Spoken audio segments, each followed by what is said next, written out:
Perez. And I'm Judy Sue in for Linda Yu this morning. This is now the second day of jury selection for the ousted governor. Yesterday, Judge James Zagel questioned more than 24 potential jurors. ABC 7's Jason Knowles is live at the Dirksen Federal Building with the latest. Jason? Well, good. Quizzing Tracy about our weekend plans, yeah, what the weather is going to be like. Is it going to fit our schedule? And the answer is no. Yeah. Well, the goal is always to fit your schedule. I'm glad you understand that, Tracy. The goal is to fit my schedule, and I am affected by it too. So not a washout. No, not at all. Okay. Not a washout at all today. Tomorrow could be more of a washout, especially the way the models are painting it now, primarily west and south of the city. We'll examine those models in just a moment. But this morning, there was, wow, a very impressive mesoscale convective system that was out in Iowa.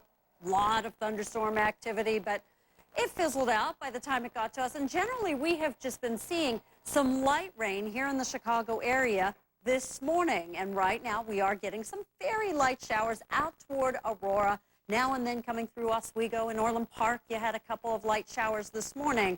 So we talked this morning about how whatever we would get this morning would not really promote the possibility of severe weather for us. However, this afternoon is when we have our best chance of getting any strong to potentially severe thunderstorms in the area. And the way it's setting up right now, anytime after about 2 o'clock this afternoon, the potential for some strong to severe thunderstorms. And then tomorrow, I think the problem is going to be more of a widespread heavier rain than actually severe thunderstorms. Microcast computer model not printing out all that much here for us this afternoon. And that really represents how the thunderstorm activity will not be widespread, but if you do get under one of these thunderstorms this afternoon, it could possibly produce some large hail, maybe some strong gusty winds. Look at the microcast computer model. This is printing out precipitation amounts until about Sunday morning and highlighting the southern suburbs and over in northwest Indiana for some of the heavier amounts. What you have to keep in mind when you look at this stuff, however, is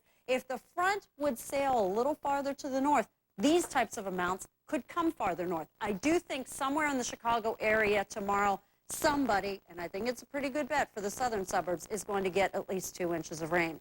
High today, 85, mold, grass, weeds, all in the moderate range with that pollen today. 71 right now at O'Hare. Dew points are climbing, temperatures are climbing as a warm front is lifting across the area. That's why 79 is your temperature in Moments. You're at 69 in Libertyville, but in Libertyville, you will also get well into the 70s and lower 80s today. We have had a lot of cloud cover through the morning hours. Now and then we get teased with some sunshine, and it will be kind of a tease as sometimes the clouds do thin out. But as we get this warm front surging northward here today and this cold front buzzing through as well this afternoon, we will see some thunderstorms developing. And then this front is going to stall out over the Chicago area tomorrow. Right now it's looking favorable across the southern suburbs, and that's why we are highlighting the southern suburbs for the heaviest of rains tomorrow. Of the festival. And this event features 50 performances on 3 different stages, a gospel art fair, health screenings, and family activities in the beautiful Chicago summer.